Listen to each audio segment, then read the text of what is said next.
Vous vous moquez de mon accent, là?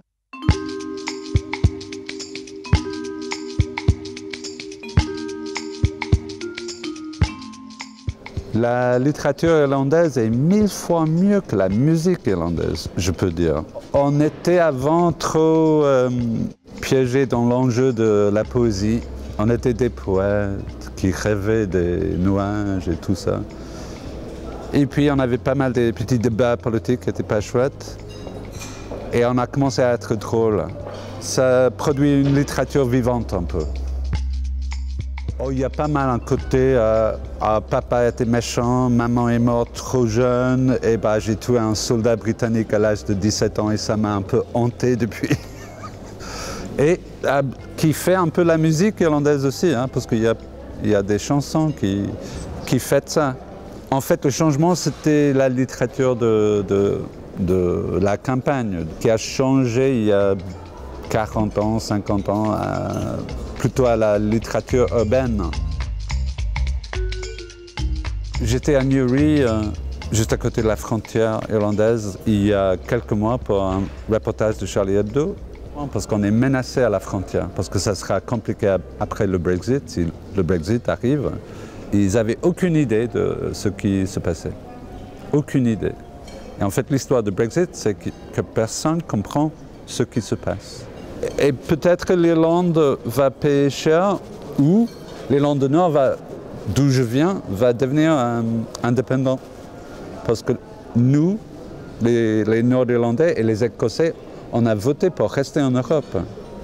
Mais quand même, on n'a pas signé un contrat pour ça, quoi. Alors, quand les trucs politiques se terminent mal en Irlande, c'est costaud. Je reste drôle, assez bizarre, parce que je crois que je suis le seul citoyen drôle à Paris. En plus, je bosse pour Charlie Hebdo, qui est censé être un journal drôle, mais ils sont tous français. C'est pas leur faute, hein. C'est un truc de ADN. J'ai du mal à confronter le monde sans le réconfort, les trucs qui m'amusent. Et j'ai remarqué qu'en 2015, après l'attentat Charlie Hebdo et le Bataclan et Nice et tout ça, très très vite les Français sont devenus drôles.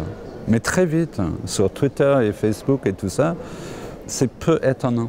Parce que dès que c'est pas évident, on trouve ce petit moyen de gagner contre la vérité. Je suis quelqu'un d'assez émotionnel, je réponds à ça dans le monde globalement. Le monde est émotionnel. Brexit, c'est émotionnel, hein. C'est pas, la politique maintenant dans le monde anglophone, c'est que émotionnel. C'est par-dessus ce filtre que je vois le monde. Je suis le contraire d'un écrivain français du 19e siècle.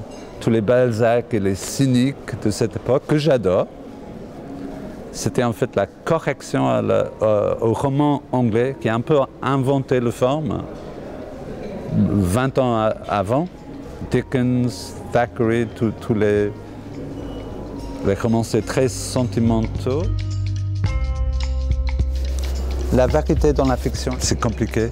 On fabrique des histoires qui ne sont pas vraies. Là, je bosse en tant que journaliste et moi, je trouve que c'est beaucoup plus facile parfois à faire une espèce d'histoire un peu fictive que raconter les faits.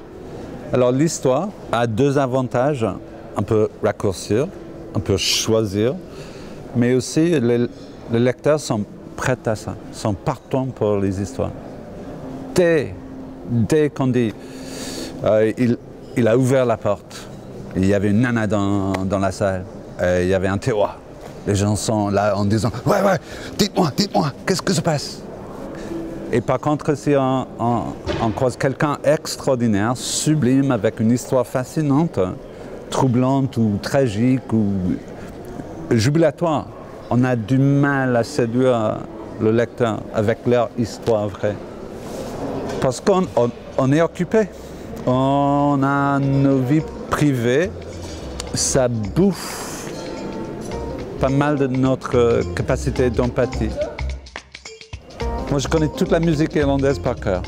Il y a 3 mots qui ne sont pas vraiment des mots. Il y a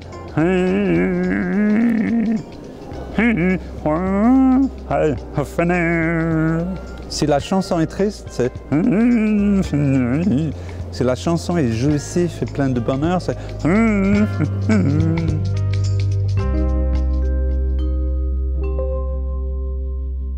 Je dirais jamais que les Français sont pas drôles. C'est pas leur faute. Parce qu'il y a une loi depuis la Code Napoléon.